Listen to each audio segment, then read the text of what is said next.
नमस्कार मित्रांनो, तूही रे माझा मितवा मालिकेच्या आजच्या भागामध्ये आता ईश्वरी आणि अर्णव हे दोघंजणही अंजलीताईसाठी डाल बाटी चुरमा बनवत असतात. त्याच वेळेला आता ईश्वरी ही ते चुरमा तळत असताना अर्णवच्या हाताला कुकरचा चटका लागतो. त्याच वेळेला ईश्वरी पटकन त्याचा हात हातात घेते आणि म्हणते की हे काय झालं, एक मिनिट थांबा. आणि ती त्याचा हात धरते आणि त्याच्या हातावर म्हणजेच भाजलेल्या बोटावर अलगदपणे फुंकर मारत असते. आणि अर्णव पटकन तिच्याकडे बघतो आणि ईश्वरीला त्याची किती काळजी आहे हे त्याच्यावरून त्याला लक्षात येतं. नंतर ईश्वरी म्हणते की सर, अहो काय गरज होती हे सगळं करण्याची, जरा सावकाश करा ना. मी काय म्हणते की तुम्ही अलगद करा, सगळं आपण करूया ना. बरं राहू दे, तुम्ही आता इथे असेच थांबा, मी बाकीचं बघते, करते मी हे सगळं, तुम्ही आता शांत उभे राहा.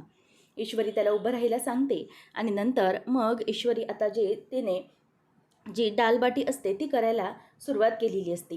अर्णव हे सगळं बघत असतो आणि ईश्वरी सगळं कसं तयार करत आहे अगदी मनापासून, या सगळ्याकडे त्याचं आता लक्ष असतं.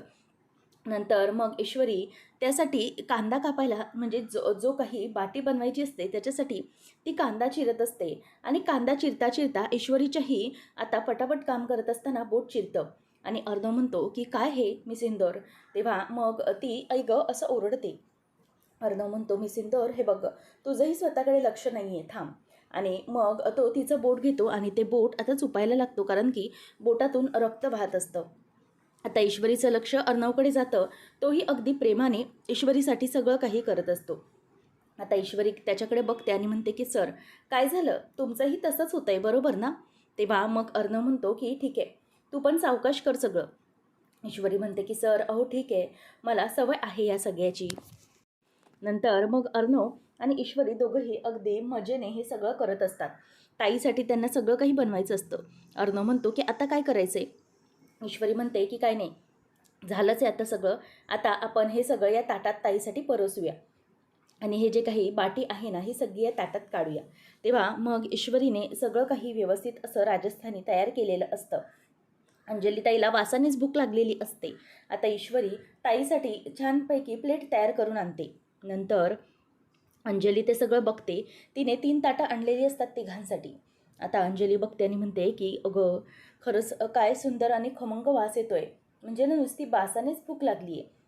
अंजली म्हणते की तुम्हाला माहिती आहे का, म्हणजे ना माझी पण एक वहिनी आहे. माझी वहिनी ती पण ना माझ्यासाठी असंच काहीतरी बनवायची.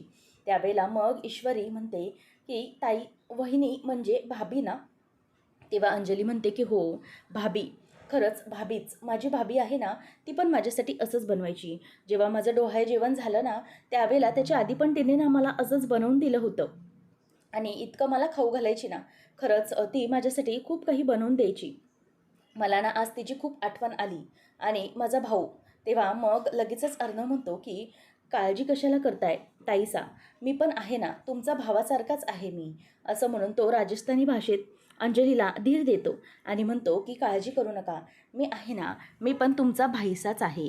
तेव्हा अंजली म्हणते की हो हो, अगदी बरोबर, तुम्ही मला माझ्या लहान भावासारखेच आहात आणि ही मला माझ्या वहिनीसारखी. खरंच खूप छान वाटतंय, म्हणजे खूप दिवसानंतर असं काहीतरी वेगळं दिसतंय खायला आणि भूकही खूप लागली. तेव्हा अंजली असं बोलत असताना ईश्वरी म्हणते की ताईसा, चला लवकर खाऊन घ्या बघू, तुम्हाला भूक लागली आहे ना. असं म्हणून आता ती तिला खायला सांगते. आणि अर्णव आता तिला खायला सांगितल्यानंतर तिचे रिॲक्शन्स बघत असतो. मग ती पहिला घास खाते आणि म्हणते की वा, खरंच खूप सुंदर सुंदर, दुसरा शब्दच नाही आहे याच्यासाठी, किती छान झालं हे सगळं. तेव्हा मग अर्णव म्हणतो की ताईसा, हे सगळं खा तुम्ही, तुम्हाला भूक लागली ना, तुम्हाला सगळंच खायचं आहे, आता हे संपवा बघू. असं म्हणून ईश्वरीला बघत तो तिला खायला सांगतो. आता ईश्वरी म्हणते की ताईसा, हे असं खायचं नसतं, थांबा मी तुम्हाला दाखवते. आता ईश्वरी तिला ते कसं खायचं असतं ते दाखवत असते. ईश्वरी आता जी बाटी असते ती अगदी बारीक करून टाकते आणि म्हणते की हे बघा, याचं ना असं बारीक करायचं असतं आणि नंतर याच्यावर हे घी टाकायचं असतं. अंजली म्हणते की बस बस, इतकं नको. नंतर ती म्हणते की खाओ. मग त्यानंतर त्याच्यावर हा चुरमा घालायचा आणि मग कसं टेस्टी लागतं ते. आणि मग ईश्वरी हे सगळं तिला तयार करून देते.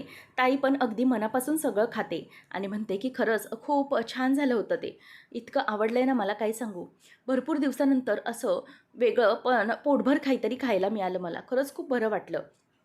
तेव्हा त्यांचं खाऊन झालेलं असतं. ईश्वरी म्हणते की ताई चला, खाऊन झालेलं आहे ना तुमचं? तेव्हा ती म्हणते की हो हो, खाल्लंय मी, माझं पोट खूप भरलंय. ईश्वरी आता सगळं काही आवरून पुन्हा येऊन बसते आणि म्हणते की चला, हे सगळं जे काही होतं ना ते आवरून पण झालंय, म्हणजे तुमची भांडी पण सगळी आवरून झाली आहेत. तेव्हा अंजली म्हणते की कशाला करायचं होतंच ग एवढं? तेव्हा ती म्हणते की मला तुम्ही भाभीसा म्हणता ना, तर भाभीसाने एवढं केलं तर काहीच नाही. मग नंतर अंजली म्हणते की थांब, मग आमच्या ना महाराष्ट्रात पद्धत आहे तुला हळद कुंकू देण्याची. ईश्वरी आता हळद कुंकू कसं घेणार, म्हणून ती म्हणते की द्या मीच घेते, कारण ना हम हमारे हुकुम के सामने घूंघट नहीं उठाते. हुकुम म्हणजे अर्णव असतो. मग ती म्हणते की मीच हळदी कुंकू घेते आणि तुम्हाला पण लावते. आता ती तिलाही लावते आणि स्वतःलाही घेते. आणि अर्णव म्हणतो की ताईसा तुम्ही मला लावू शकता का हे? तेव्हा तो म्हणतो, त्यावर ताई म्हणते की हो, काही नाही, तू मला माझ्या लहान भावासारखाच आहे. चिंटू माझा लहान भाऊ आहे, त्याच्यासारखाच आहेस तू माझ्यासाठी, असं म्हणून आता ती त्याला कुंकू लावते. आणि नंतर दोघंही तिच्याकडे आशीर्वाद मागतात आणि ईश्वरी आणि अर्णव दोघंही अंजलीताईला नमस्कार करतात. त्यावेळेला मग ती म्हणते की दोघंही तुम्ही खूप खुश राहा, तुम्हाला सगळं हवं ते मिळो. अर्णव तिच्याकडे मागतो आणि म्हणतो की ताईसा एक आशीर्वाद मिळेल मला? अंजली म्हणते की हो, माझ्या प्रत्येक श्वासाने तुम्हाला आशीर्वाद दिलेले आहेत, बोला काय हवं आहे? तेव्हा मग अर्णव म्हणतो की मारा अपना म्हारे से कोई रूठ गया है, तो लवकर ऐकू दे आणि माझ्याजवळ येऊ दे. तेव्हा अंजली म्हणते की हो, दिला तुम्हाला आशीर्वाद, तुम्हाला तुमच्यावर कोणी जे रुसलंय ना ते तुमच्याकडे नक्की परत येईल, काळजी करू नका. असं म्हटल्याबरोबर आता अंजली त्याच्याकडे बघते आणि ईश्वरी अर्णव खूपच खुश होतात. अर्णवच्या डोळ्यात जरासं पाणी आलेलं असतं. नंतर मग अंजली म्हणते की खरंच ताईसा, एक काळजी घ्या ना तुम्ही, तुम्हाला इतकं जर जेवण बनवायला जमत नसेल तर तुम्ही का बनवताय? तेव्हा ताई म्हणते की काय करणार मग आता? तेव्हा ईश्वरी म्हणते की एक काम करते मी, तुम्ही प्लीज नाही म्हणू नका, मी ना टिफिन सेंटर चालवते, मी ना तुमच्यासाठी रोज असा बढिया चटाकीदार टिफिन पाठवत जाईन. तेव्हा ती म्हणते की टिफिन? मग लगेच ईश्वरी म्हणते की ताईसा नाही बोलू नका, ना मत बोल ना. तेव्हा अंजली म्हणते की बरं चालेल. तेव्हा अर्णव खूपच खुश होतो, कारण की ताईला फायनली रोज रोज जेवण मिळणार असतं. मग अंजली तिला बाय करत दोघंजणही निघतात की ताईसा अपना खयाल रखना, काळजी घ्या, असं म्हणून दोघंही आता तिथून निघतात आणि ईश्वरी रोज टिफिन पाठवणार असं सांगते. त्यानंतर मग अंजली आता बाहेर आलेली असते आणि बाहेर येऊन ती इकडे तिकडे फेऱ्या मारत कधी एकदा राकेश येतो याचा विचार करत असते. अजून आले नाही आहेत. तितक्यात मग तिथे वॉचमन काका येतात आणि म्हणतात की ताईसाहेब काय झालं, जेवण झालं का तुमचं? तेव्हा ती म्हणते की हो, जेवण तर झालं आहे, पण अजून हे आले नाही आहेत. मग काका म्हणतात की काय, म्हणजे काल जे गेलेत ते अजून आले नाही आहे? तेव्हा ती म्हणते की हो ना, अजून नाही आलेत ते, मलाही कळत नाही आहे आणि त्यांचा फोनही बंद येतो आहे, म्हणून काहीच कळत नाही. मग आता लगेचच काका म्हणतात की बरं मग मी अर्णव साहेबांना सांगू का? तेव्हा ती म्हणते की नको नको, हे नका सांगू, ॲक्च्युली त्यांचं असं असतं कधी कधी, पण ठीक आहे बघूया, म्हणजे आजची रात्र जाऊ दे, मग जर आलेच नाही तर उद्या बघूया काय करायचं ते. तेव्हा मग वॉचमन काका म्हणतात की बरं तुम्ही काळजी घ्या आणि काही लागलं तर फोन करा. ती म्हणते की हो चालेल, पण तुम्ही एक मात्र करा की या सगळ्यामधलं चिंटूला काहीही सांगू नका. तेव्हा तो म्हणतो की बरं ठीक आहे, नाही सांगत, पण तुम्ही काय लागलंच तर मला हाक मारा. तेव्हा मग ते तिथून निघून जातात. अंजली पण बाजूला आता फेऱ्या मारत असते. अंजली त्याला फोन सारखा ट्राय करते, परंतु त्याचा फोनच लागत नसतो.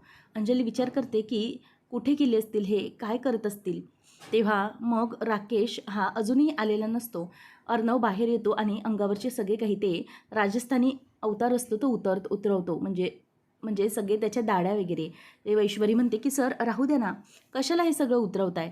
तेव्हा मग तो म्हणतो की अरे कशाला, म्हणजे हे सगळं उतरवायलाच हवं ना. ईश्वरी म्हणते की सर अहो, हे सगळे राजस्थानी अवतार आहेत ना, ते खरंच खूप भारी वाटत होते तुमच्यावर, म्हणजे ही दाढी वगैरे सगळं सगळं काही मस्त दिसत होतं. तेव्हा मग अर्णव म्हणतो की अच्छा. तेव्हा ईश्वरी म्हणते की हो बरोबर, पण त्याच्यात तुम्ही वेगळीच हँडसम दिसत होता. बघितलं, ताईंनी ओळखलं नाही ना, मी तुम्हाला सांगितलं ना की नाही ओळखणार ताई, आपण हे सगळं असंच करून जाऊया. तेव्हा अर्णव म्हणतो की हो अगदी बरोबर, म्हणजे तू मला बरोबर बोलली होतीस, पण मीच चुकलो ॲक्च्युली, ह्याचं क्रेडिट मी तुलाच देईन की सगळं काही तू व्यवस्थित केलं. ईश्वरी म्हणते की मला तर हे राजस्थानी जे अटायर आहे ते इतकं आवडलं आहे ना, की असं वाटतंय की उद्यापासून ना मी साडीच घालणं बंद करणार आणि असेच कपडे घालत फिरणार. तेव्हा अर्णव म्हणतो की खरंच. पण मला एक कळत नाही मी सिंदूर सगळं काही झालं, पण तू मोठी कशी होणार आहेस? तेव्हा ईश्वरी म्हणते की हो सर, ते तर मी मोठी होईनच ना, आणि माझा हा जो काही बचपना आहे त्यामुळेच तर ना आपण ताईसाठी हा नवीन मार्ग शोधू शकलो. म्हणजे ताईला भेटण्यासाठी, तिला जेवायला घालण्यासाठी माझी हीच बचपनी आयडिया कामी आली ना तुमच्या. तेव्हा अर्णव म्हणतो की हो, ते मात्र तू अगदी खरं बोललीस. म्हणजे याचं क्रेडिट मी तुलाच देईन की तुझ्यामुळेच ताईला आपल्या व्यवस्थितपणे खायला मिळालं. तेव्हा मग अर्णव आणि ईश्वरी दोघंजणही खूप खुश असतात. आणि पुढे काय करायचं, रोजच्या रोज टिफिनही ताईला मिळाला याचाही त्याला आनंद असतो. अंजली घाबरलेली असते. अजूनही कसे काय सर आले नाही, म्हणजेच राकेश आला नाही आहे असा प्रश्न तिला पडलेला असतो. ती म्हणते की कालपासून गेले आहेत, एक फोन मेसेजही कसा यांनी केला नाही. मला तर आता खूप काळजी वाटायला लागली यांची.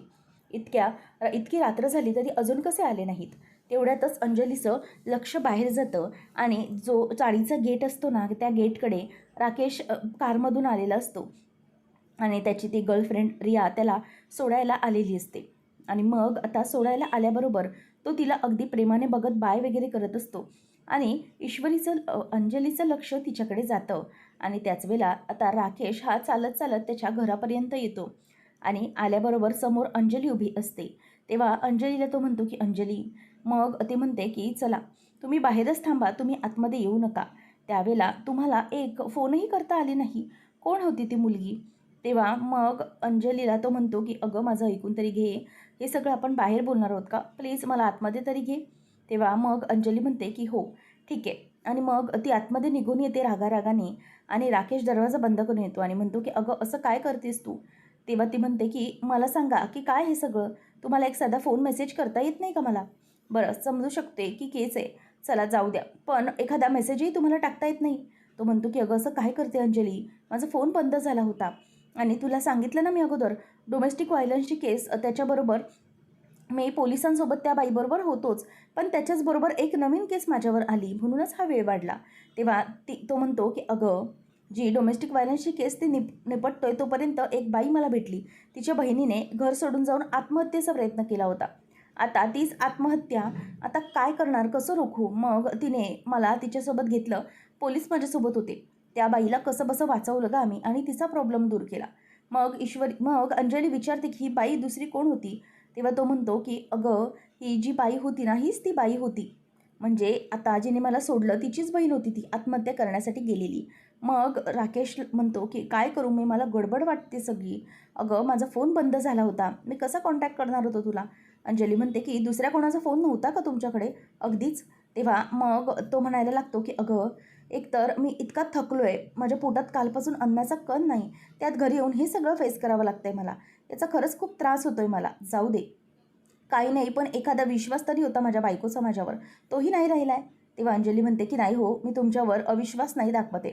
तो म्हणतो की अंजली हे बघ, माझ्या केसमध्ये असंच चालू राहणार आहे, माझं कामच तसं आहे ना गं, म्हणून तू एक काम कर, तू आपल्या घरी चल बघू, म्हणजे तिथे तुला बघायला निदान माणसं तरी असतील.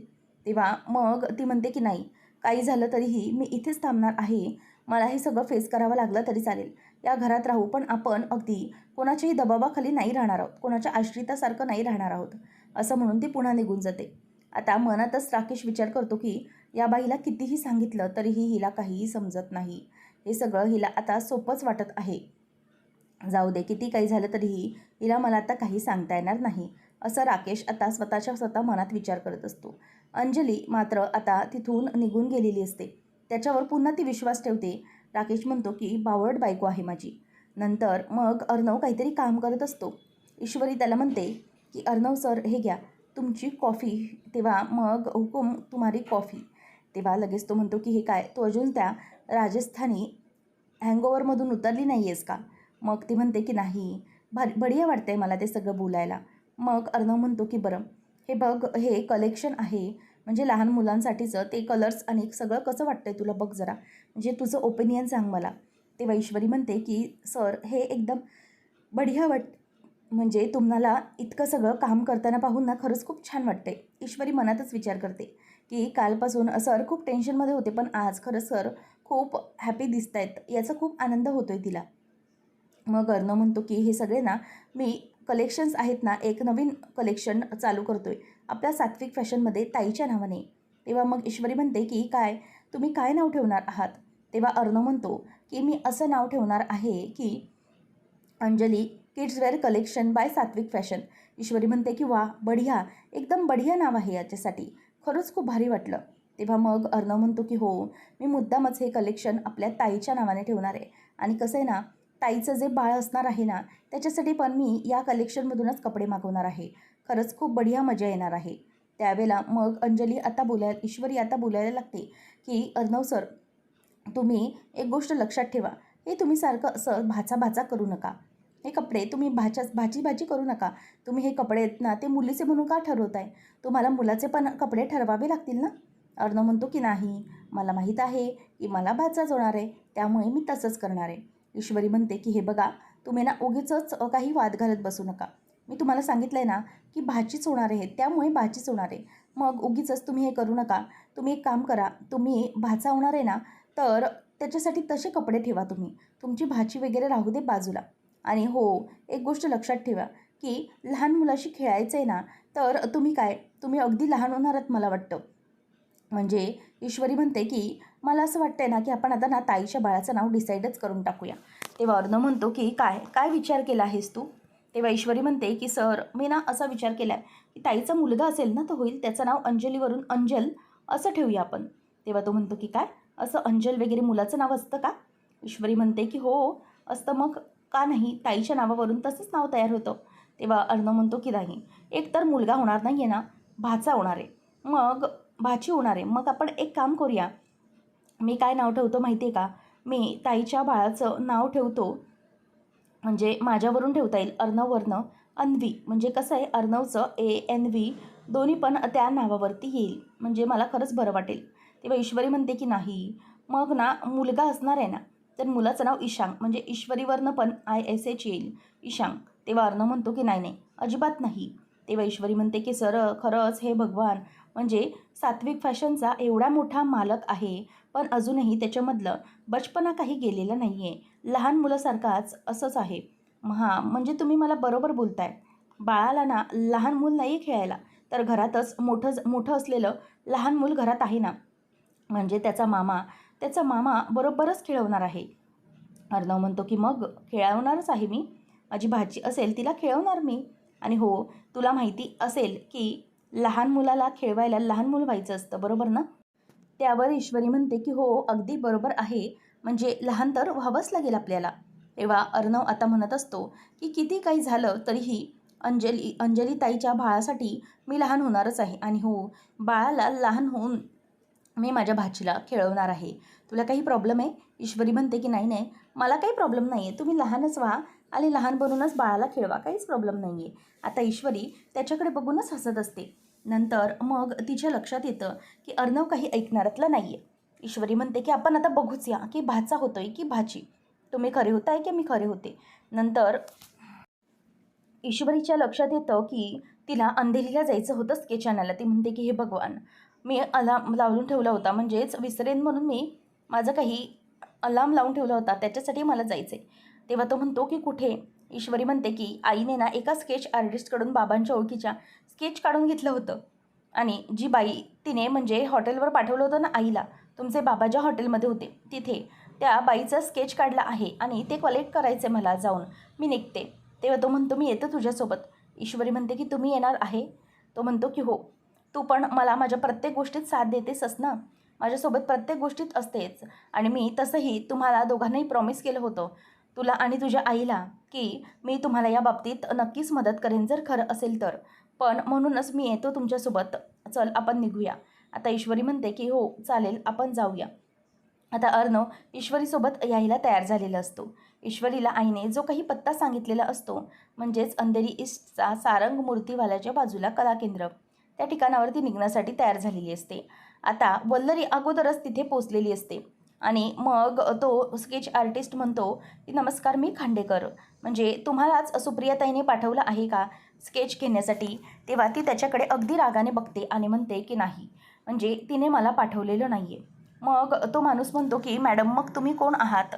तेव्हा ती म्हणते की मला तिने पाठवलं नाही आहे, पण हे स्केच ना तू मला द्यायचं आहेस. तेव्हा मग आता लगेचच तो माणूस म्हणायला लागतो की पण मॅम, मी तुम्हाला हे स्केच कसं देणार? तेव्हा ती म्हणते की मी सांगते तुला, कसं देशील ते स्केच. त्यावेळेला मग आता वल्लरी त्याला म्हणते की हे स्केच आहे ना, ते स्केच मला द्यायचं. म्हणजे हे स्केच कोणाच्याही हाती लागू द्यायचं नाही. समजलं? तेव्हा तो म्हणायला लागतो की पण मॅडम, मला एक गोष्ट कळत नाही आहे की कसं हे सगळं. तेव्हा वल्लरी म्हणायला लागते की हे बघ, तुला त्याच्यासाठी मी भरपूर पैसे देईन. हवं तर 50,000 रुपये, आणि 50,000 रुपये घ्यायचे आणि हा स्केच मला द्यायचा.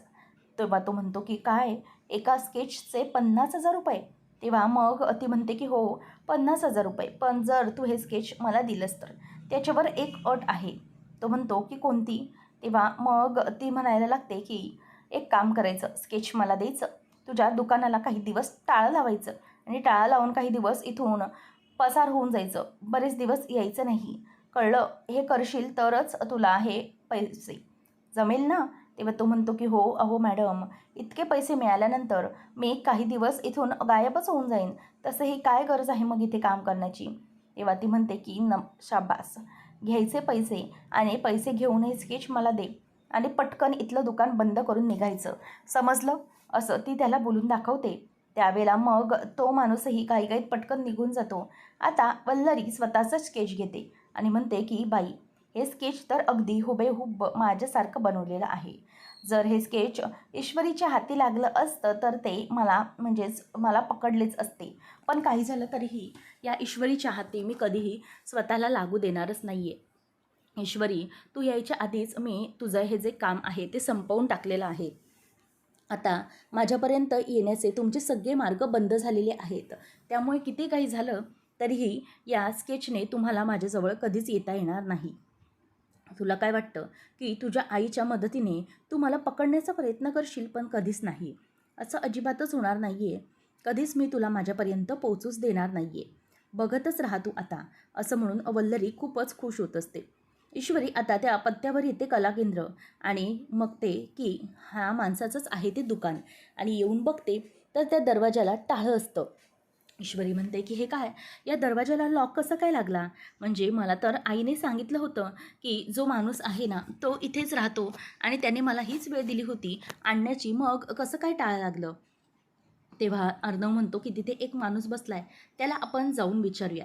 मग त्याच वेळेला ईश्वरी त्याच्याकडे येते आणि विचारते की भिया, म्हणजे इथे दुकान आहे ना, ते स्केच आर्टिस्ट ते कुठे गेलेत? आता बंद कसं काय दुकान? यावेळेला तर चालू होतं, बोलणं झालं होतं. तो म्हणतो की हो, म्हणजे आताच थोड्या वेळपूर्वी तो माणूस टाळा लावून इथून निघून गेला. ईश्वरी म्हणते की काय, टाळा लावून निघून गेला म्हणजे कुठे गेलेत?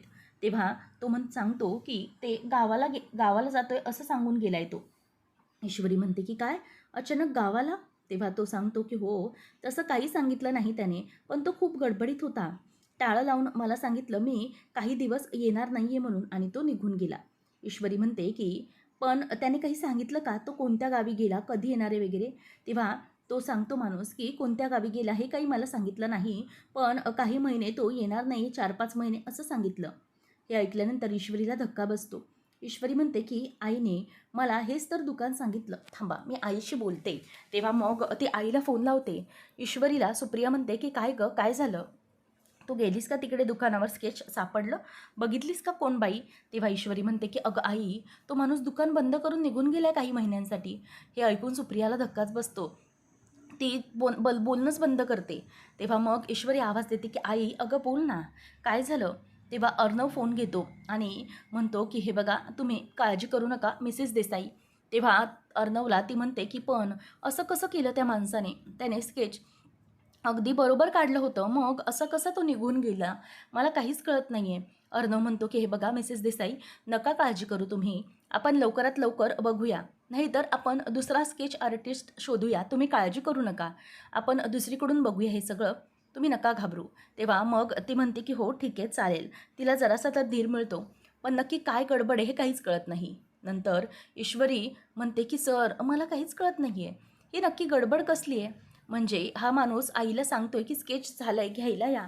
पण यायच्या आधीच ह्याने दुकान बंद करून हा गावी पळून गेला. तुम्हाला वाटत नाही आहे की हे जरा काहीतरी अजीबच आहे? विचित्र प्रकार घडलाय असं काहीतरी वाटतंय. नक्कीच याच्यामागे काय गडबड असेल. तेव्हा अर्णव म्हणतो की जाऊ दे, ठीक आहे, आपण बघूया पुढे काय घडतं ते. ईश्वरीलाही आता टेन्शन आलेलं असतं. नंतर दोघंजणही पुन्हा जातात. दुसऱ्या दिवशी सकाळी अर्णव काहीतरी बघत बसलेला असतो अगदी फोनमध्ये मग्न होऊन.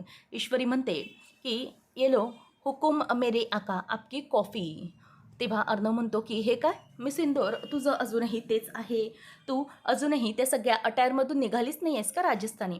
ईश्वरी म्हणते की "ये लो, मला तर बाबा तो माझा अवतार होता तो खूप आवडला होता. म्हणून ना मला त्याच्यातून बाहेर असं निघावंसंच वाटत नाही आहे." तेव्हा मग अर्णव सगळं काही रेखाटत बसलेला असतो. ईश्वरी त्याबद्दलच विचार करत असते. अर्णव आता काहीतरी बघत असतो. ईश्वरी म्हणते की "सर, इतकं मन लावून काय बघताय तुम्ही? कशाबद्दल बघताय?" तेव्हा अर्णव आता म्हणतो की "काहीतरी बघतोय मी, ताईला बघतोय माझ्या." ईश्वरी म्हणते की "काय? ताईला? कसं काय ताईला बघताय?" तेव्हा मग तो म्हणतो की "हे बघ, मी ना सोसायटीचा, ताईची जी सोसायटी आहे तिथल्या मेंबरला, मॅनेजरला सांगून मी तिथे CCTV इन्स्टॉल करून घेतला आहे. त्यामुळे ताई काय करते काय नाही याच्याकडे माझी अगदी व्यवस्थितपणे नजर राहणार आहे."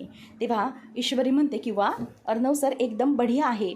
तेवढ्यातच आजी येते आणि म्हणते की "ईश्वरी, आम्ही अंजलीकडे निघालेलो आहोत, म्हणजे तिला भेटण्यासाठी. तर तुला काही निरोप द्यायचा आहे का? काही द्यायचं आहे का?" तेव्हा ईश्वरी म्हणते की "हो, म्हणजे मला आता काही द्यायचं तर नाही, पण ताईला ना तुम्ही एक निरोप द्या.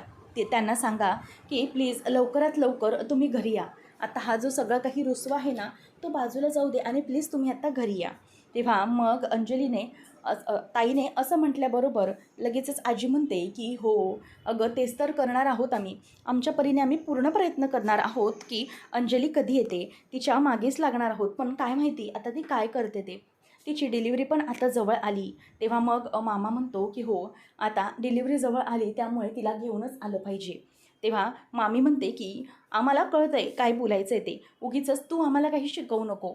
तेव्हा मग मामीने तिला उलटं बोलल्यानंतर आजी म्हणते की "हे बघा, मला ना सकाळी सकाळी आता निघताना वाद नको आहेत, त्यामुळे प्लीज शांत बसा." त्याचबरोबर मामाही म्हणतो की "हो अंजली, वल्लरी, तुझं ना तोंड तू जरा बंद ठेव, समजलं? जरा गप्पच बस." असं मामा बोलल्याबरोबर ती गप्प बसते. मामा म्हणतो की "पण आता काही झालं तरीही अंजलीची डिलिव्हरी जवळ येणार आहे. अंजलीला लवकरात लवकर इथे आणलंच पाहिजे." असं ते दोघंही आता विचार करत असतात. त्यानंतर मग आपल्याला पाहायला मिळतं की दोघंजणही खूपच जास्त विचार करत असतात. मामा म्हणतो की अर्णव सगळेजण निघून गेल्यावर तो त्याला गपचूप म्हणतो की "मला असं वाटतंय ना की या माणसाला, राकेशला जरा 4 गुंडांकडून चांगला चोप देऊया का? म्हणजे काय आहे ना, गुंडांकडून चोप मिळाला तर पुढचे निदान 4 दिवस तरी वठणीवर राहील तो माणूस." तेव्हा अर्णव म्हणतो की "हो, चालेल, देऊया चोप आपण, काहीच प्रॉब्लेम नाही. मलाही ना त्याला राकेशला फोडूनच काढावासं वाटतोय." असं अर्णव आता मनातल्या मनात बोलायला लागतो. आणि पुढच्या भागामध्ये आपण पाहणार आहोत, आजी भेटायला आलेली असते आणि अंजलीला म्हणते की "अंजली, आता मी काय म्हणते, बस झालं ना तुझं इथे राहणं. एक काम कर ना, चल आपण जाऊया, लवकर आपल्या घरी जाऊया. आणि तशीही तुझी डिलिव्हरीची तारीख जवळ येते बाळा, त्यामुळे चल आपण जाऊया." तेव्हा अंजली म्हणते की "नाही, काय ना मग आजी, काय झालं तरीही इथे लहान मुलं होतातच ना, आणि चाळीतही लहान मुलं वाढतातच की." तेव्हा मामा म्हणतो की "अंजली, अगं बाळा, तसं नाही. तुझी डिलिव्हरी आता जवळ आली आहे, त्यामुळे तुला यायला पाहिजे तिथे." तेव्हा ती म्हणते की "हो, म्हणजे मला खरंच बरं वाटलं असतं यायला, पण किती काही झालं तरीही हे सगळं आता मला थांबवायलाच हवं ना, म्हणजे माझं बाळ चाळीतही वाढेल आणि अभिमानाने आम्ही हे सगळं करू शकतो." त्याचबरोबर इथे आता मामाला तर खूपच जास्त राग आलेला असतो. राकेश आता बंगल्यावर आलेला असतो. त्याच वेळेला मामा त्याला दम देत असतो की "लक्षात ठेव, काही झालं ना तरीही तुला रस्त्यावर यावंच लागणार आहे." ईश्वरी ही राकेशला म्हणत असते की "हे बघ, तू एक गोष्ट लक्षात ठेव, एकदा की माझ्या ताईची डिलिव्हरी झाली ना, की डिलिव्हरी झाल्यानंतर बाळ घरात येणार आहे आणि तुला तिथे रस्त्यावर राहावं लागणार आहे, समजलं? आणि तसंही तुझी लायकी तीच आहे आणि तू एक सर्टिफाईड भिकारी आहेस." असं ईश्वरी त्याला बोलून दाखवते आणि त्यामुळे तो त्यांच्याकडे बघत राहतो. नेमकं आता पुढे काय घडणार आहे पाहणं रंजकतेचं ठरेल. अशाच अपडेटसाठी चॅनलला नक्की सबस्क्राईब करा. धन्यवाद.